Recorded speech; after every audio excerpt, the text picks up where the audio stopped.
Okay, today we're going to work on the second part of part 3 at the bottom where you're going to make 8 half square triangle units. And this is called the Quick and Easy Magic 8 method. It is a great way to make half square triangles that use the same fabrics. So what you're going to do is, in this case, we're going to cut 2 5 3/4 inch squares and place them right sides together, put them together. You can up that dimension to 6 from 5 3/4. 5 3/4 will be exactly what you need. So there's no room for, ooh, I made my seam a little too big, then your block will be too small. If you go up 6 to 6 inches, you'll have to do trimming, but it gives you a little leeway. So that's up to you how you do it. The process is the same regardless. First thing you're going to do is mark down diagonally in both sides. I've done this with an orange marker, and I've already ignored the stitching, but with an orange marker so you can see it. So you're going to mark from corner to corner. So you have right sides together of your fabric. This is not my actual fabric. This is scrap, so that's not what my quilt's going to look like. And what you're going to do is sew a scant 1/4 inch from the diagonal lines. So I've done that here, but I want to show you how you do that to give you a better idea.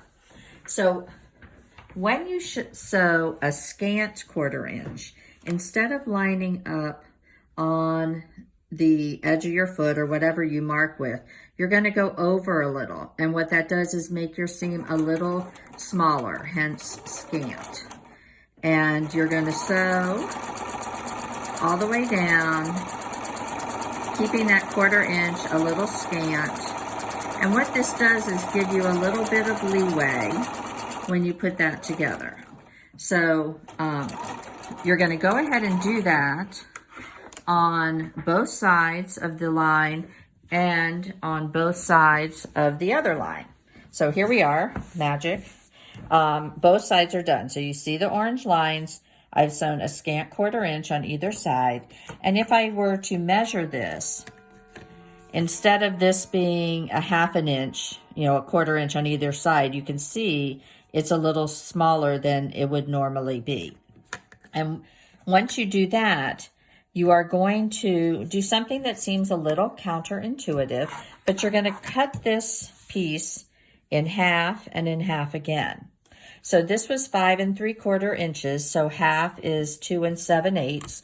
And I've actually marked that with one of these little arrows on my ruler. I like those little arrows. They help me go to the same place all the time.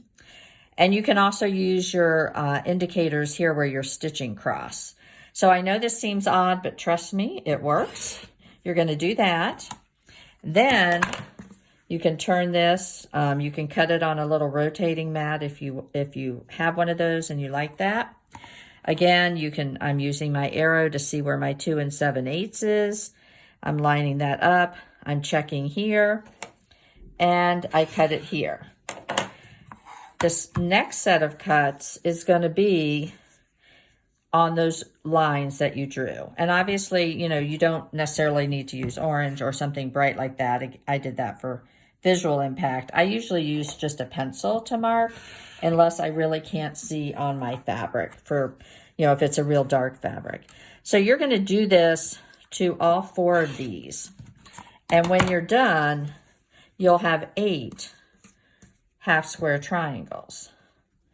And what you can do, I'm just going to finger press this.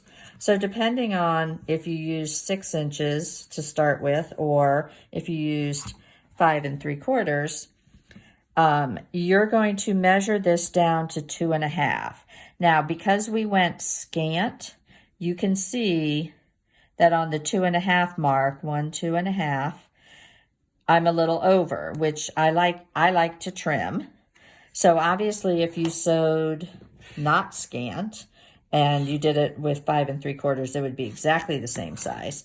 I'm going to trim this down very quickly. You can use this kind of a ruler, lining up your seam. You can use block lock rulers. Those are great. They have a little groove for the seam line. But all you have to do is trim up your 8 triangles or half square triangle units. And what you start with 2 squares and some lines and sewing, you end up with 8 very accurate half square triangles. So that's a great tip. You can use that for different size triangles. There's tables online that you can see to know what size square to make. But it's a very easy way to make half square triangles. Thanks.